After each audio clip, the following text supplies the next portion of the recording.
Where do you see, where do you visualize your business in, say, let's say the next 2 years? What markets would you like to emerge in? What type of people, demographics would you like? Do you have a specific demographic that is a target for you, or do you want Beyond Microgreens to be in everybody's cupboards, kitchen cupboards? That'd be a great goal to have it in everybody's cupboards. Like, we want this to be very accessible. That's the main goal, is increase the education and the consumption of these microgreens. Microgreens are primarily a very high-end, expensive product. That's why they only exist in high-end restaurants. And through our economies of scale, as we continue to grow this, we're able to bring the cost of microgreens down, and we're able to increase the technology on how to stabilize these microgreens so that they're fresher, longer, and more people can access them. We absolutely want to move from a US-based company to international. Next month, we will start selling in Canada, and then from there, we're not sure. Right now, it's the end of July 2020, so in August of 2020, we'll be in Canada. We'd love to expand into Europe and some, yeah, we want to decrease the price and put it into more products that people are consuming regularly. So take those empty crackers, drinks, whatever it might be, and fill them up with these nutrient-dense microgreens, and have everybody consuming them. I'm the most passionate about helping those people that are most in need. I'm from the south suburbs of Chicago. That's basically a food desert as well, where there's only corner stores. You can go to a 7-Eleven type store and get canned goods. There's no fresh produce at all. So how do we get those fresh produce to those people? Fresh, that it was freeze dried same day that it was that it was harvested, and you get the same benefit, or 97% of the same benefit as you would fresh, with a longer shelf life. So help those people. Help the people that are. Yeah. Can you hear me? Yes, we can hear you. Okay, yes, good. I just had I'm bouncing between headsets. Like, one's dying, and I'm like, okay, we got to keep this going. But yeah. For everyone, everywhere. My biggest competitor is education. So really increasing the education around microgreens.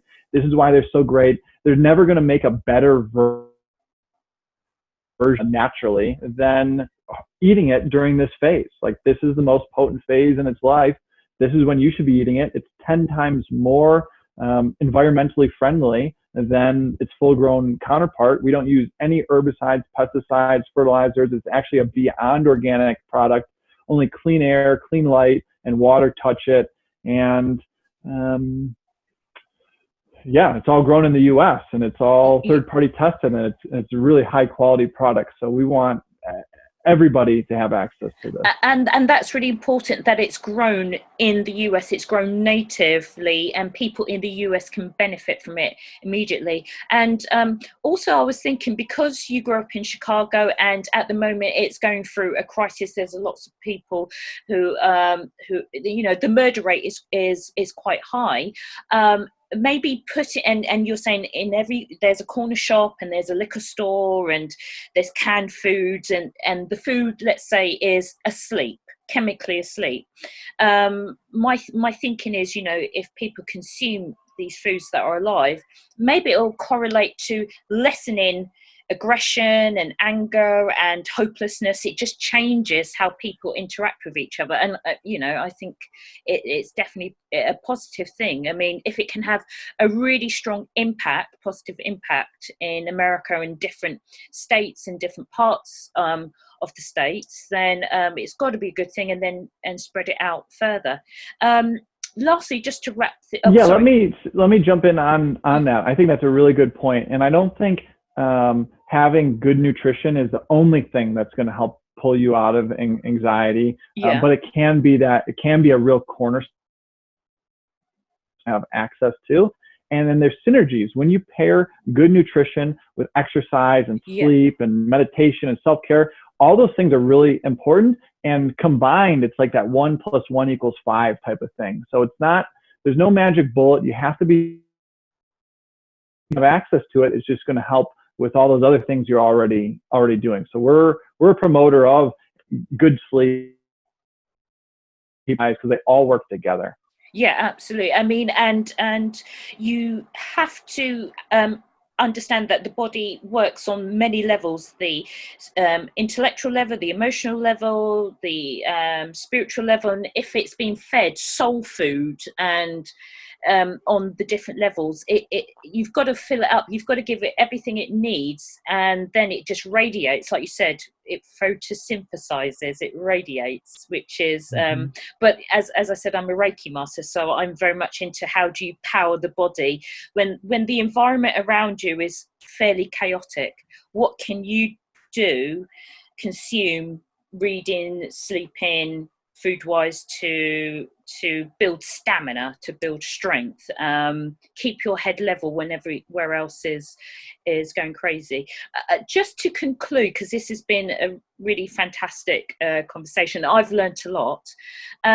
If we always ask this of our guest speakers, our experts, if somebody wants to start their own initiative, their own business venture, regardless of the sector, what's the first three things that they could do just to start the change? Small steps. Do you have anything that you could share with us? Three things. They don't have to be big, but just three things that people could start to do if they want to learn a new language or travel, have a child, start a business, go back to school. Yeah, for me, it's why. Start with your why. Why do you want to learn this new language? Why do you want to start a business? That's your cornerstone, because things will get hard, because there's going to be tons of obstacles every day. And going back to that why is what's going to keep moving you forward. And then just start. There's no perfect time for anything. Just start, just go, and baby steps. For us, it's many, many baby steps add up to one big step. So just like that first step is always the hardest. So feel into, okay, will this bring me energy? Why am I doing this? Is it to help other people? And then what are the next three steps that I can take? Maybe one of those steps is getting a mentor, or sharing this idea with three people, or saying like, okay, I'll have this website by this day, or just putting, how can you take action? Because action creates possibility. If we're just sitting here not doing anything, no possibility is going to open up. But by taking action, and you and I speaking right now, other people that are going to hear this, and possibilities are just going to wake up. So start with your why, and take action.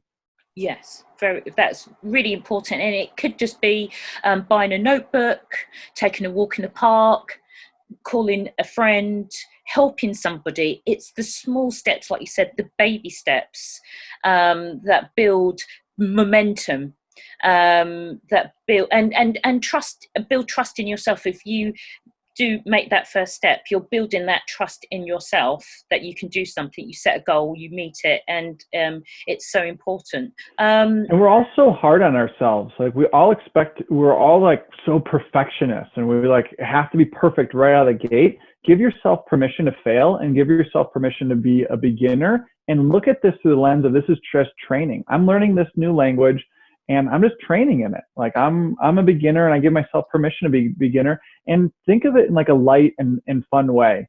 And yes, it's not so serious. Like this isn't all so serious. Yes, no, that's very, very apt, especially in this time now where things are changing and the status quo, like all the cards have been thrown up. But it's a time of opportunity and progress and being innovative, which is definitely what you're doing with Beyond Microgreens. And thank you so very much. Namaste to you, Stephen, for just participating, because it's really important that we get to speak to innovators like yourself, because you don't necessarily get the chance to share what you're doing and your philosophies behind your products. So thank you so much. It's been wonderful. Maria, is there anything you wanted to add before Zoom kicks us off? Okay, it's okay. Well, on that note, thank you ever so much. Stephen, can you just tell us your name of your product and where the audience can find your products?